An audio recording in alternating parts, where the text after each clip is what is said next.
முதல்வருடைய குடும்பத்தை சேர்ந்தவர்கள் மற்ற எல்லாரையும் தனிப்பட்ட முறையில் எவ்வளவு கேவலமா பேசினாரு.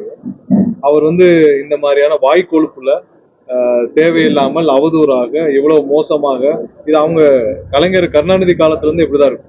ஏதாவது குடும்பத்தினர் பத்தி பேசுறது, ஏதாவது கேவலமா பேசுறது, இது மாதிரி அந்த அந்த காலத்துல இருந்து கருணாநிதி காலத்துல இருந்து இப்படிதான் அவங்களுடைய வழக்கமே. திமுகவுடைய வழக்கமே அப்படிதான். தனிப்பட்ட முறையில மோசமா விமர்சனம் பண்றது. ஸோ அவருடைய ஆன்டிசிபேட்டரி பையில முன்ஜாமீன் ரத்து செய்த அடிப்படையில் இன்னைக்கு காவல்துறை அது யூஸ்வலா நடக்கிற விஷயம் தான். முன்ஜாமீன் ரத்து செய்யப்பட்டால் கைது செய்யப்படுவார்கள். கைது செய்யப்பட்டால் நீங்க அவங்க பெயில் போடணும். இதை நார்மல் நடைமுறை தான். ஸோ அதற்காக அவர் பேசியதற்கு வழக்கு போடாமல் இருக்க முடியாது. ஸோ அதை பொறுத்து கொள்ள முடியாம இன்னைக்கு தோல்வி பயத்துல எல்லா திமுகவும் இதே தான் பண்ணிட்டு இருக்காங்க. ஸோ இதே மாதிரிதான் எல்லாரும் பேசிட்டு இருக்காங்க. நடந்த காலகட்டங்கள்லாம் ஒவ்வொரு ஆட்சி மாற்றம் நடக்கும் போது திமுகவினர் அவங்களுக்கு வசதியாக அவங்க ஏரியாவில் இருக்கிற புதிதாக வந்த அதிமுக அமைச்சர்கள் யாரையாவது பிடிச்சி செட்டில்மெண்ட் பண்ணிக்கிறோம். இப்படிதான் இந்த காலங்களில் இவங்க நடந்துச்சு. இந்த ஆட்சியில அண்ணன் விஜய் தலைமையிலான முதல்வர் விஜய் தலைமையிலான ஆட்சியில யாருக்கும் யாரையும் செட்டில்மெண்ட்லாம் பண்ண முடியாது. ஊழல் செஞ்சா வழக்கு, தப்பு செஞ்சா வழக்கு, தேவையில்லாமல் மக்களையும் பெண்களையும் அவதூறாக பேசினால் கண்டிப்பாக சட்டம் தன் கடமையை செய்யும். எந்த திமுக அமைச்சரும் யாரையும் பார்த்து செட்டில்மெண்ட் பண்ண முடியாது. எந்த ஆட்சி மாற்றம் வந்தால் ஊழலுக்கு ஒரு பணத்தை கொடுத்து காம்பன்சேட்டும் பண்ண முடியாது. நீங்க எங்கேயும் ஊழல் கிடையாது, எதுலையும் ஊழல் கிடையாது. ஸோ இன்னைக்கு அவங்களுக்கு வேற வழியே இல்லாமல் இன்னைக்கு தேவையெல்லாம் பேசிட்டு இருக்காங்க. இன்னைக்கு அதுல சொல்லியிருக்காரு, அவரை ராஜினாமா செஞ்சுட்டு சேர சொன்னாங்களாம். அனிதா ராதாகிருஷ்ணன் மாதிரியான ஒரு ரவுடியும் ஒரு கேவலமான ஒரு நபரையும் கண்டிப்பாக தவம் இருந்தாலும் நாங்க தமிழக வெற்றி கழகத்தில் என்னைக்கு சேர்த்துக்க மாட்டோம். அவர் அது அவருக்கும் தெரியும். ஸோ அந்த மாதிரி ஒரு நபரை, ஒரு கேவலமான நபரை, அந்த மாதிரி ஒரு ரவுடித்தனமான ஒரு இன்னைக்கு தென் தமிழகத்துல அனைத்து விதமான ரவுடித்தனமும் செஞ்சுட்டு இருக்கிறது அனிதா ராதாகிருஷ்ணன். கட்ட பஞ்சாயத்துல இருந்து எல்லாமே செஞ்சுட்டு இருக்கிற அனிதா ராதாகிருஷ்ணன். அனிதா ராதாகிருஷ்ணனால அங்க 20 வருஷமாக அந்த தென் தமிழகம் முழுவதும் அமைதிக்கு குந்தகம் விளைவித்து அவ்வளவு தேவையில்லாத ரவுடித்தனமும் அவ்வளவு கட்ட பஞ்சாயத்துகளும் அவ்வளவும் நில அபகரிப்பு அனைத்தும் செஞ்சது அனிதா ராதாகிருஷ்ணன். ஸோ அனிதா ராதாகிருஷ்ணன் மாதிரியான ஆட்கள் நபர்கள் தவம் இருந்தாலும் தமிழக வெற்றி கழகத்தில் சேர்த்துக்கணும். ஸோ இன்னைக்கு அதை திசை திருப்புறாராம். அவ்வளவு பெரிய அறிவாளி அவர் பெருசா திசை திருப்புறதா நினைச்சிட்டு நாங்கள் ராஜினாமா செய்யலாம். அவர்ல ராஜினாமா இல்லை. அவர் அப்படியே தவம் இருந்து எங்களுடைய முதல்வர் அண்ணன் விஜய் காலில் விழுந்தாலும் தமிழக வெற்றி கழகத்தில் சேர்த்துக்க மாட்டோம். ஸோ அதை கிளாரிஃபை பண்றோம்னு நினைச்சோம். ஏன்னா இந்த மாதிரி தோல்வி பயத்துல இன்னைக்கு எல்லாருக்கும் மேலேயும் ஏதாவது ஒரு வழக்குகள் இருக்கு. ஏன்னா அவங்க ஊழல் செஞ்சிருக்காங்க.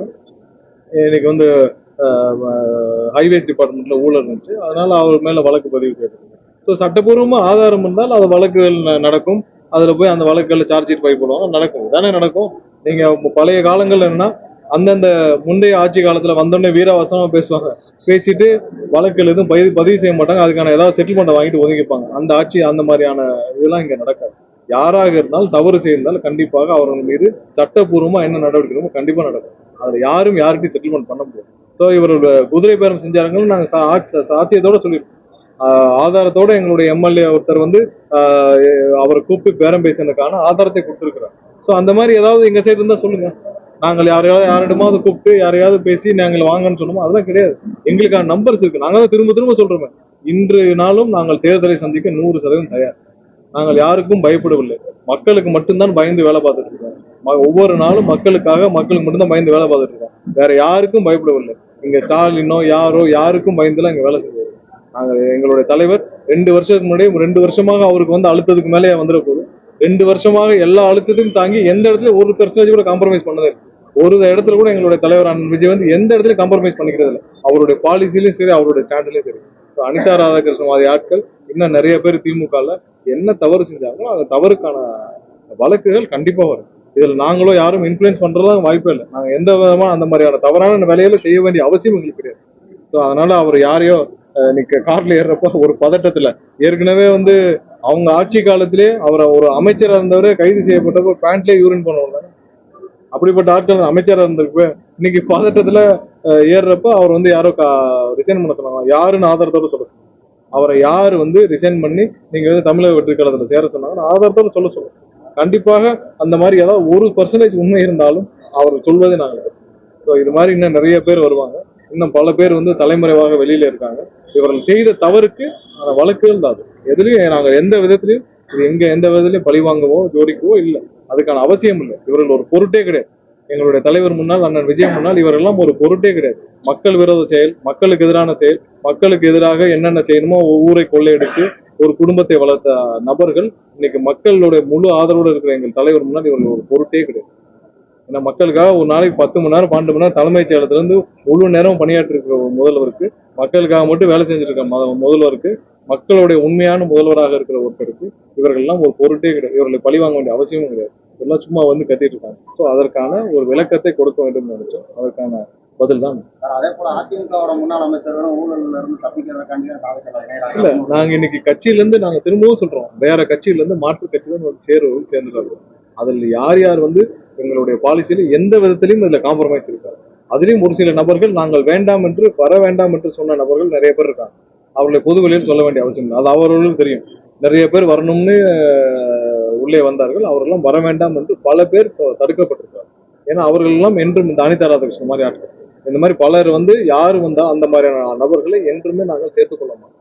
ஸோ அது மாதிரியான கட்ட பஞ்சாயத்து பேர்வழி தென் தமிழகத்தில் எப்பயுமே வந்து அவர் அனிதா ராதாகிருஷ்ணன் வந்த பிறகு எத்தனை கட்ட பஞ்சாயத்துகள், எத்தனை படுகொலைகள், எத்தனை ரவுடித்தனங்கள் எத்தனை நடந்திருக்குன்னு தென் தமிழகத்தில் நீங்க போய் திருநெல்வேலி, தூத்துக்குடி, கன்னியாகுமரி கேட்டீங்கன்னா தெரியும். எத்தனை நில அபகரிப்பு நடந்திருக்குன்னு தெரியும். அவர் வந்து 20 வருஷமா அவர் என்னைக்கு 2001 ஆட்சிக்கு வந்தாரோ, அண்ணன் டிடிவி தலையோட ஆதரவோட அன்னைக்கு வந்தாரோ, அன்னைக்கு இருந்து இன்னைக்கு வரைக்கும் அவர் செஞ்ச கட்ட பஞ்சாயத்து, அவர் செஞ்ச ரவுடித்தனத்தினால அத்தனை படுகொலைகள் நடந்தது. அனிதா ராதாகிருஷ்ணனால அவ்வளவு அந்த தென் தமிழகத்தில் அமைதியே போச்சு. அந்த மாதிரியான நபர்கள் என்றைக்கும் வர முடியாததான் நான் சொல்றேன்.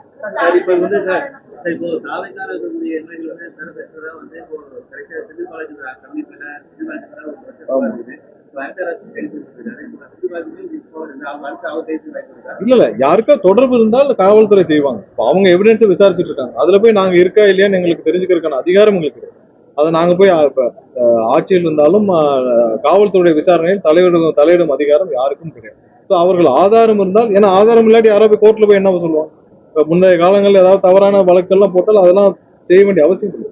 ஆதாரம் இருந்தால், யார் அவரோட தொடர்பு இருந்தால், செந்தில் பாலாஜிக்கு அவர் தம்பி அசோக்குக்கோ தொடர்பு இல்லாமல் அவர் கீழே ஒருத்தவங்க வந்து இந்த பேரத்தை பேச முடியுமா? இன்னைக்கு ஒருத்தர் 35 கோடி ரூபா தரேன், 40 கோடி ரூபா தரேன்னு ஒரு 4-5 எங்களுடைய எம்எல்ஏகள் தொடர்பு கொள்றாங்கன்னா, அது சாதாரண ஒரு எக்ஸன் குப்பனோ சுப்பனோ செய்ய முடியுமா? செந்தில் பாலாஜி சொல்லிதான் செய்ய முடியும். செந்தில் பாலாஜி சும்மா செய்ய முடியுமா? செந்தில் பாலாஜி திடீர்னு போய் திமுகவில் போய் அவர் எடுத்து செய்வாரா? ஸ்டாலின் சொல்லாமல், உதயநிதி சொல்லாமல் செந்தில் பாலாஜி இதை செய்திருக்க மாட்டார். ஏன்னா இது சாதாரணமான செய்ய விஷயம். ஒருத்தர் வந்து ஒரு எம்எல்ஏ போய் பேசுங்க, 40 கோடி கொடுங்க, 50 கோடி கொடுங்கன்னா அவங்களுடைய தலைமை உத்தரவிடாமல் தலைமை அதற்கு பிளான் பண்ணி நீங்க இதெல்லாம் செய்யுங்க, இதன் அடிப்படையில நீங்க நம்ம ஸ்பீக்கர் மேல வந்து நம்பிக்கையில்லா தீர்மானம் கொண்டு வருவோம், அதற்கு ஆதரவாக நமக்கு இத்தனை எம்எல்ஏ வேணும், இவ்வளவு பேர் அந்த நம்பிக்கையில்லா தீர்மானத்துல நமக்கு ஆதரவா வாக்களிக்கணும், அப்ப இவ்வளவு பேருக்கு இவ்வளவு கொடுங்கன்னு சொல்லாமல் செந்தில் பாலாஜி செய்திருக்க மாட்டாங்க. செந்தில் பாலாஜிக்கு வந்து திமுக தலைமையை மீறி செய்யறதுக்கான அதிகாரம் இல்லை. அப்ப இது அங்கிருந்து வந்ததுதான். இது கீழே இருக்கிற அந்த 8 பேரோ 9 பேரோ தன்னிச்சையா செய்ய முடியுமா? தன்னிச்சையா போய் செஞ்சனால அவங்களுக்கு என்ன பிரயோஜனம்? கையில போய் 40 கோடி கொடுத்துட்டு கீழே இருக்க ஒரு 7 பேர் 8 பேர் அந்த சக்தி மெஸ் ஓனரோ இல்ல அங்க இருக்கிற ஒரு 2-3 மூன்றாம் தர நாட்கள்லாம் செய்ய முடியுமா? செந்தில் பாலாஜிக்கும் மேலே வந்து உத்தரவு வந்தா தான் இப்படி செய்ய முடியும். இவர்களுக்கு நாங்க இல்ல, காவல்துறை வச்சிருப்பாங்க. காவல்துறை வச்சிருக்காமல் அவர்கள் கைது செய்ய முடியாது. நேற்று ரிமாண்டுக்கு எவ்வளவு நேரம் ஆர்குமெண்ட் போச்சு நீங்க எல்லாம் பார்த்திருப்பீங்க. ஆதாரங்கள் இருக்கும் பட்சத்தில் தான் கைதுகள் செய்யப்பட்டது. எப்படி இந்தந்த நபர்கள்னு சொல்றாங்க? அந்தந்த நபர்களுக்கு தொடர்பு இருக்கணும் ஆதாரத்தோட கைது செய்யறாங்க. இவர்கள் எல்லாம் தொடர்போட எல்லாத்துலயும் எந்தெந்த இதுல வாட்ஸ்அப்ல யார் யார்கிட்ட என்னென்ன பேசினாங்க கண்டிப்பாக காவல்துறை சேகரிச்சிருப்பாங்க. அதன் அடிப்படையில் கைது செய்யப்படுவாங்க. இன்னும் வந்து யாருக்கா தொடர்பு இருந்தால் கண்டிப்பா கைது செய்யப்படுவாங்க. இது சாதாரண குற்றச்சாட்டு. நீங்க வந்து 40 நாட்களுக்குள்ள ஸ்டாலின் வந்து எங்க 30 நாள்ல நாங்க வந்து இந்த ஆட்சி தாங்காதுன்னா எந்த அடிப்படையில் சொன்னார்? எதன் அடிப்படையில் சொன்னார்? திடீர்னு ஏன் உதயநிதி துபாய் போனாரு? துபாய்க்கு திடீர்னு போனார். அவர் போன உடனே ஏன் இதெல்லாம் இந்த மாதிரி கோர்ஸ் ஆஃப் விஷயங்கள்லாம் உடனே ஸ்பீடப் ஆகுது? அப்ப அங்கிருந்து என்ன பேசி ஆலோசனை செய்து என்ன செய்தாரு? எல்லாத்துக்கும் அவங்க தானே விளக்கம் கொடுக்கணும். இப்ப அதற்கு விளக்கம் கொடுக்காம இவர்கள் வந்து அனிதா ராதாகிருஷ்ணன் மாதிரியான ஒரு 3ஆம் தர நபர்களை ஏவி விட்டு ஒரு வேலையை பண்ணிருக்காங்க. எல்லாத்துக்கும் சட்டம் என்ன செய்யணுமோ அதுக்கான அவங்க என்ன தப்பு செஞ்சாலும் அதுக்கான ஆக்ஷன் தான் போலீஸ் எடுத்திருக்காங்க.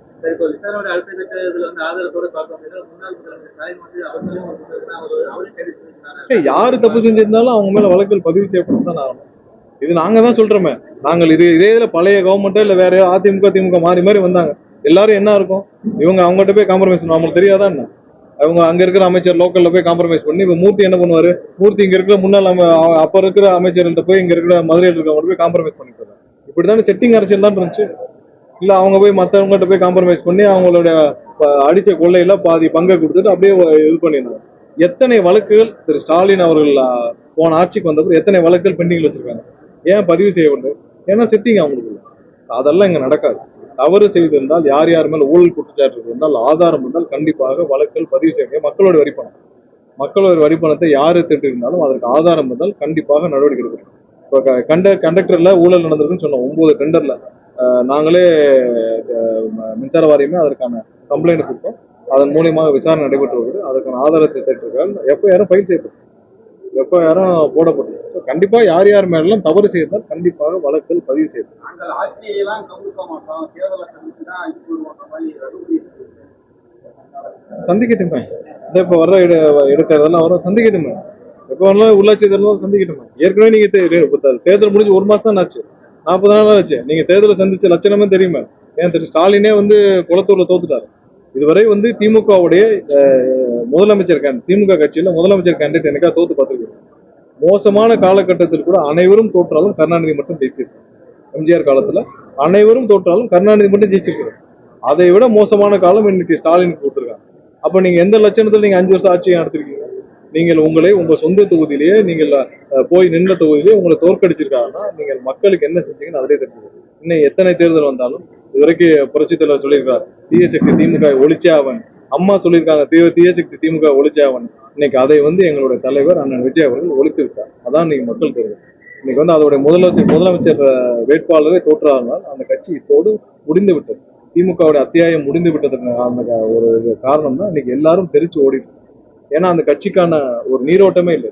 அந்த கட்சியை வழிநடத்த யாருமே இல்லை. திரு ஸ்டாலின் அவர்கள் ஏதாவது நல்லது செய்யணும்னு நினைச்சாருன்னா, அந்த கட்சிக்கு ஏதாவது நல்லது செய்யணும்னு நினைச்சாருன்னா அவர் அந்த குடும்பமும் அவரும் ஸ்டாலினும் அவர் குடும்பமும் அந்த கட்சியில் அனைத்து பொறுப்புகளும் ராஜினாமா செய்துவிட்டு அறிவாலயத்தை ஏற்கனவே அண்ணா எப்படி தொண்டர்களுடைய வரிப்பணத்துல அந்த அறிவாலயத்தை கட்டினார். அறிவாலயத்தோட இருந்து தொண்டர்களுடைய வரிப்பணத்துல எல்லாரும் 5, 10, 5 ரூபா, 10 ரூபா, 1 ரூபா, 2 ரூபான்னு போட்டு கட்டினதான் அந்த அறிவாலயம். அது மாதிரி அந்த அறிவாலயத்தை தொண்டர்களே ஒப்படைச்சிட்டு போனாதான் மிச்சம் மீதி இருக்கிற கட்சியை அதை காப்பாற்றணும். இல்ல அவதூறு வழக்கு அனிதா ராதாகிருஷ்ணன் மாதிரியான வாய்க்கோளுக்குள்ள எவ்வளவு பேசினாலும் எல்லாரும் பார்த்தோம். நீங்க மைக்க பிடிச்சா என்ன வேணாலும் பேசுறீங்களா? நாங்கெல்லாம் அப்படியே பேசிட்டு இருக்கோம். மைக்க பிடிச்சிட்டு எல்லாரும் அவங்க குடும்பம் இதெல்லாம் பேச முடியுமா? அதுக்கான ஒரு எம்எல்ஏ நீங்க என்ன வேணாலும் பேசிடுவீங்களா? அப்ப அதுக்கு வழக்கு போட்டீங்க. நீங்க எல்லாம் தான் ஏபி போனீங்க. ஏபி போனா அங்க கோர்ட்லயே நீங்கள் பேசியதை பார்த்து விட்டு இவருக்கு பெயில் எல்லாம் கொடுக்க முடியாது, ஆன்டிசிபேட் பெயில் கொடுக்கணும், டிஸ்மிஸ் பண்ணால டிஸ்மிஸ் பண்ணா ஆட்டோமேட்டிக் கைது செய்யதானே ஆகும். ஒருத்தர் முன்ஜாமீன் டிஸ்மிஸ் ஆனா அவங்க கைது தான் பண்ணுவாங்க காவல்துறை. வேற என்ன செய்வாங்க?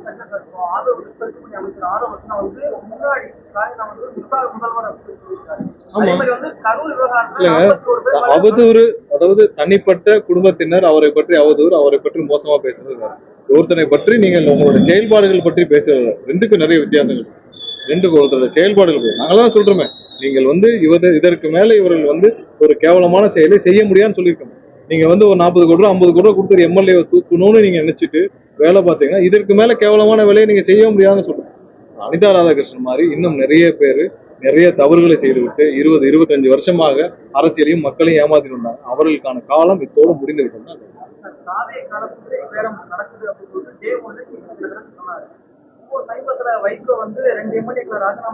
இல்ல அந்த விஷயத்துல இங்க பாருங்க, அதுல நிறைய அழுத்தங்கள் அவர்களுக்குள்ளே இருந்துச்சு. அவர்களுக்குள்ளே ஏன்னா திரு டிடி அவர்கள் சொன்னதை அவர்கள் எம்எல்ஏவே அடுத்த நாளே மறுத்தாரா இல்லையா? அவர்கள் எம்எல்ஏ எழுதி கொடுத்த ஆதாரத்தோடு வெளியிட்டப்பட்டுச்சா? அவர் எழுதி கொடுத்தது அங்கேயே ஒரு இடத்துல வெளியிட்டப்பட்டுச்சா இல்லையா? அவர்களுக்குள்ளேயே மாத்தி இருந்த பேரமும் இருந்த அழுத்தமும் காரணமா தான் அன்னைக்கு பேச்சுக்கள் மாறுச்சு. எங்களுக்கு நாங்கள் யாரிடமும் பேரம் பேசவில்லை, யாருக்கு பேச வேண்டிய அவசியம் இல்லை. நாங்கள் அப்படி அவசரப்பட்டிருந்தால் அதிமுகவோடு நாங்கள் அதான் இன்னைக்கு சொன்னாங்க. எங்களுடைய கூட்டணி கட்சி தலைவர் அண்ணன் வைகோ கூட எல்லாரும் என்ன சொன்னாங்க, நாங்கள் அவ்வளவு அவசரமாக கவர்மெண்ட் ஃபார்ம் பண்ணணும்னு நினைச்சிருந்தா, எங்களோட தலைவர் ஃபார்ம் பண்ணணும்னு நினைச்சிருந்தா அதிமுக தான் தயாரா இருந்துச்சு. அவர்களோட சேர்ந்து உடனே ஃபார்ம் பண்ணிக்கலாம். அந்த தவறு, அந்த காம்ப்ரமைஸை என்னைக்கும் எங்க தலைவர் செய்ய மாட்டாங்க. அதுல எந்த விஷயமான எந்த தேவையும் இல்லை. நாங்கள் என்றைக்கும் அன்றைக்கே எங்களுடைய தலைவர், நாங்கள் இப்போ சொல்றோம், அன்றைக்கே எங்களுடைய தலைவர் மீண்டும் தேர்தலை சந்திக்க தயாராக இருந்தார். அன்று இன்னும் 1 மணி நேரம் தள்ளி போயிருந்தால் தேர்தலை சந்திக்க அன்னைக்கு போய் அன்னைக்கு கூட்டணி கட்சியில் அனைவரும், அது எல்லா கூட்டணி எங்களுடன் இப்ப பயணிக்கும் கம்யூனிஸ்ட் கட்சி தோழர்கள், அண்ணன் திருமா உட்பட, இன்னைக்கு ஐஎம்எல் தலைவர் உட்பட அனைவருக்கும் தெரியும். அன்னைக்கு மட்டும் 1 மணி நேரம் தள்ளி போயிருந்தால் எங்களுடைய தலைவர் அன்றே தேர்தலை சந்திக்க 100% தயாராக இருந்தார். அதற்கான இதையும் எங்களிடம் வெளிப்படுத்தி விட்டார். அன்னைக்கு உடனே எல்லாரும் அந்த கூட்டணி கட்சியினர் அனைவரும் அதற்கு ஆதரவு தெரிவித்து உடனே அனைத்து முடிஞ்ச பிறகுதான் சரின்னு நாங்க போய் கவர்னர் மாளிகையில போய் அன்னைக்கான அதுக்கான அனைத்தையும் எம்எல்ஏக்களோட ஆதரவு கடிதத்தை கொடுத்தோம். அன்னைக்கு அது மட்டும் இல்லை என்றால் எங்களோட தலைவர் தெளிவாக முடிவெடுத்து தேர்தலை சந்திக்க 100% தயாராக இருந்தால் இதுல எந்த இதுவும் இல்லை. அது எங்களோட இருக்கிற கூட்டணி கட்சியில் இருக்கிற அனைத்து தலைவர்களுக்கும் நன்றாக தெரியும்.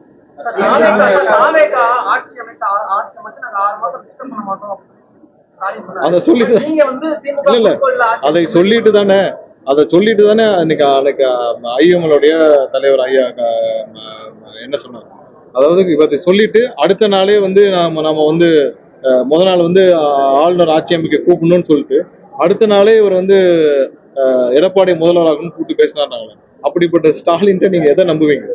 அவர் பேசுவது ஒன்று செய்வது ஒன்று தான் நம்ம எடுத்துக்கணும். அதான் முத நாள் வந்து ஆளுநர் வந்து ஆட்சி அமைக்க கூறணும்னு போட்டுட்டு அடுத்த நாளே கூப்பிட்டு திரு எடப்பாடியை நம்ம முதல்வராக்கணும் அப்படின்னு பேசியிருக்கிறான்னு சொன்னாரா இல்லையா? அப்புறம் எப்படி நீங்க அவர் சொல்றதா நீங்க நம்புவீங்க? அவர் செய்யறது வெளியில ஒன்று, ஆனால் உள்ள இப்பவும் நாங்க சொல்றோமே, நான் எத்தனை தடவை சொல்லிருக்கோம், ஆதாரங்கள் கிடைக்கட்டும் என்று காத்திருந்தோம். ஒவ்வொரு பேட்டியிலும் சொன்னா ஒவ்வொரு நாளும் இன்று வரை அவர்கள் முயற்சி செய்து கொண்டிருக்காங்கன்னு எதை வச்சு சொன்னோம்? ஏன்னா முயற்சி செஞ்சுட்டு இருக்கிறது எங்களுக்கு இருக்கும், ஆதாரம் கிடைக்கட்டும்னு காத்துட்டு இருந்தோம். ஆதாரத்தோடு எங்களுடைய எம்எல்ஏ மிரட்டப்பட்டதை அவருக்கு புகார் அளிச்சு ஆதாரத்தோடு காவல்துறை கைது செய்யப்பட்டது சொல்றோம். இன்றும் அவர்கள் முயற்சி செய்து கொண்டுதான் இருக்கிறார்கள். எப்படியாவது 40 கோடி 50 கோடி கொடுத்து குறுக்கோளில் உள்ள வரலான்னு பார்த்துட்டு இருக்காங்க. இதற்கு அவர்களுக்கு பாரதிய ஜனதா கட்சியோட முழு ஆதரவு இருக்கு. அதன் அடிப்படையில் எடப்பாடியும் இதற்கு பின்னால் வேலை பார்த்து கொண்டிருக்காங்க.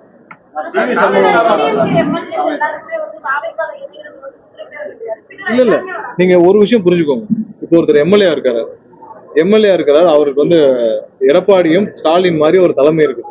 அவர்களால இந்த கட்சிக்கும் பிரயோஜனம் இல்லை, மக்களுக்கும் பிரயோஜனம் இல்லை. அந்த எம்எல்ஏ அந்த தொகுதியில நாட்களை கடத்துவது எவ்வளவு கடினம்னு உங்களுக்கு தெரியும். போய் மக்களை சந்திக்கணும். மக்கள்கிட்ட போய் என்னன்னு சந்திப்பீங்க? எடப்பாடியும் ஸ்டாலினும் ஆட்சி அமைக்க முயற்சி செஞ்சுட்டு இருக்காங்க. நீங்க மக்களை என்ன வச்சு சந்திப்பீங்க? 5 வருடம் நீங்கள் அங்க தெருவுக்கு போகணும், அங்க இருக்க கல்யாணத்துக்கு போகணும், அங்க இருக்க எல்லாரையும் போகணும், மக்களை என்னன்னு சந்திப்பீங்க? என்னன்னு பாப்பீங்க? எடப்பாடியும் ஸ்டாலினும் முதல்வராக முயற்சி செஞ்சுட்டே இருக்காங்க. உங்களுக்கான அரசியல் எதிர்காலம் இல்லை. இவங்க 2 பேரும் என்ன செய்வாங்கன்னு தெரியாது. பிஜேபியோட போய் சேர்ந்து ஆளுக்கு ஒரு அமைச்சர் பதவி வாங்கிட்டு போனாலும் போதும்.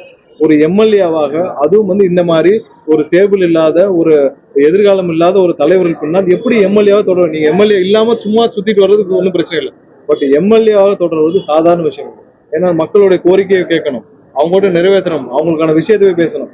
ஒண்ணு நீங்க ஒரு தரமான எதிர்கட்சி தலைவராக இருக்கணும், ஒரு எதிர்கட்சியாக செயல்படணும். அதற்கும் துப்பு இல்லை. ஒரு எதிர்கட்சியாக செயல்பட்டு மக்களோடு இணைந்து மக்களோட செயல்படுறது துப்பு இல்லை. நீங்கள் வீட்டுக்குள்ள இருந்து உடனே ஆட்சி அமைக்க முயற்சி செஞ்சுட்டு இருக்கீங்க. எம்எல்ஏவாக சும்மாலாம் தொடர முடியும். அதனாலதான் இன்னைக்கு அவங்க எல்லாம் வந்து ரிசைன் பண்ணிட்டு, அப்படி தொடர முடியாமல் ரிசைன் பண்ணிட்டு பேசாமல் இன்னைக்கு மக்கள் ஆதரவு யாருக்கு இருக்கோ அங்க போய் ஜாயின் பண்ணி நினைக்கிறாங்க. அது வந்து உண்மையிலேயே இப்படி ஒரு தலைமையின் பின்னால் பயணிக்க யாருக்கும் முடியாது. நீங்க அவங்கள்ட்ட கேட்டு பாருங்க. இன்னைக்கு எதிர்கட்சியாக, அதுவும் அதிமுக மாதிரியான ஒரு ஸ்திரத்தன்மை இல்லாத ஒரு எடப்பாடியா மாதிரியான ஒரு தலைமைக்கு பின்னால் எப்படி செயல்பட முடியும்னு யாராவது ஒருத்தர் கேட்டு பாருங்க. எதை வச்சுட்டு அவங்க மக்களை பேஸ் பண்ணுவாங்க? எந்த முகத்தோடு அவர்கள் இங்க மக்களை போய் பேஸ் பண்ணுவாங்க? ஒவ்வொரு நாளும் ஒரு முடிவு எடுத்துட்டு இருக்காங்க. இன்னைக்கு அவருடைய தலைவர் எல்லாம் ஆளுக்கு ஒரு திசையில் இருக்காங்க. யாரும் கட்சி ஆபீஸ்க்குள்ளே போறது இல்லை. அவங்க கட்சி ஆபீஸ்க்குள்ளே போகணும்னா எப்படி நீங்க மக்களை போய் சந்திப்பீங்க? ஸோ அவர்கள் எப்படி மக்களை அந்த தொகுதியில போய் சந்திப்பாங்க? யாருமே தொகுதிக்குள்ள போகல. அதிமுகவுடைய எம்எல்ஏக்கள் இன்னைக்கு மீதி இருக்காங்களே, யாரும் தொகுதிக்குள்ள போக முடியல, மக்களை பார்க்க முடியல. எல்லாரும் ஒண்ணு வீட்டுக்குள்ள முடங்கி இருக்காங்க, இல்லாட்டி சென்னையில இருக்காங்க. ஸோ அந்த நிலைமையில எப்படி தொடர்வாங்க? ஸோ யார் யாருக்கெல்லாம் தைரியம் இருக்குதோ, யார் யாருக்கெல்லாம் இது மேலே இல்லைன்னு நினைக்கிறாங்களோ அவர்களுடைய பாதையை அவங்களே தீர்மானிக்கிறாங்க. அவர்கள் அதுலயும் வந்து நாங்கள் யாரையும் வந்து வளைக்கவில்லை. அது இவ்வளவு நாள் அவர்களே வந்து தீர்மானிச்சு அவங்களே ரிசைன் பண்ணி வேற வழி இல்லாமல் இன்னைக்கு வெளியே வர்றாங்க. அவர்கள் யார் யார் வருகிறார்களோ அவர்கள் வந்து இன்னைக்கு தமிழை வெட்டுக்களத்தை இருக்கிறாங்க. யார் இணைந்தாலும் எங்களுடைய பாலிசியில் எந்த காம்ப்ரமைஸ் இருக்காது. நாங்க தான் அழுத்தமான பிரச்சனையான ரொம்ப மோசமான காலகட்டத்திலே எங்களுடைய தலைவர் காம்ப்ரமைஸ் ஆகலான்றோம். இன்னைக்கெல்லாம் காம்ப்ரமைஸ் ஆக மாட்டோம். அதுல நம்ம ரொம்ப தெளிவா இருக்கும். எங்களுக்கு